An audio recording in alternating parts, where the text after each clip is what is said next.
The Spitfires kept alive their hopes of a place in the knockout stages of this season's NatWest T20 Blast by sending Gloucestershire to just their third defeat, a close one, with the victory being by just 3 runs on a dramatic night in Bristol.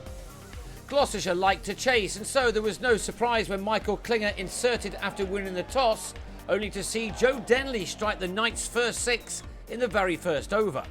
Kent took 46 runs from their power play. The 6 overs finished off with another maximum from Denley, who was beginning to dominate the scoring.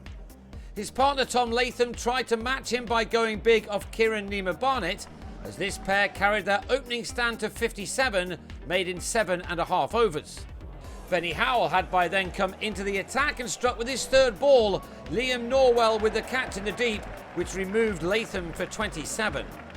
Denley, meanwhile, was dealing mostly in maximums, and his 4th of the night came when Tom Smith was introduced in the game's 9th over.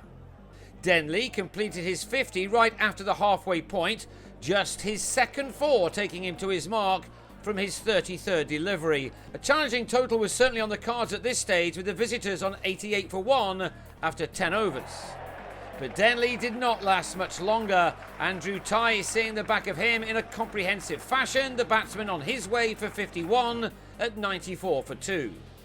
More wickets then really slowed Kent's progress down. Sam Northeast on 18 couldn't get enough on this shot off Howell and was held by Smith, who in the next over removed Alex Blake for a single, Tye with the catch on this occasion. After Denley's 4 for his 50, the Spitfires went through 32 balls before their next boundary. It was Darren Stevens who did that before he also went after Howell to very good effect. But next ball, he held out to Smith for a quick-fire 20, helping to give Howell figures of 3 for 29 from his 4 overs. The score read 140 for 6 at the start of the penultimate over, when Sam Billings was run out by Norwell as he tried to keep the strike from new man James Treadwell, who was then out in the same Taylor over for 1. The last 2 overs didn't bring a single boundary, and on a 2-pace pitch, Kent had to settle for a final score of 148 for 7. That didn't seem to be enough even when Hamish Marshall fell to the 8th ball of the reply, run out by the bowler Kasigo Rabada as he tried to pinch a single. But Klinger, one of the most consistent performers on the T20 circuit with a bat in his hand, would still have been confident that his side could put one huge foot in the quarter-finals in a competition that they've rarely hitherto enjoyed. Ian Cobain is another man who's been in good form of late, but here he was bowled by Mitch Claydon for 8, Gloucestershire making a score of 37 for 2 from their 6 overs of power play. 100 runs were still required for the last dozen overs, and Klinger knew that it was now the time for him to press on, Treadwell heading over the rope. But that was the only boundary of any kind for 48 deliveries, and the pressure built further on the home team when Klinger was stumped off a leg side wide from Treadwell for 42, with a total on 72 for 3 in the 12th over. So Gloucestershire now needed a dash from their batsman, and Howell looked to supply it. 13 runs came off over number 13, including this maximum.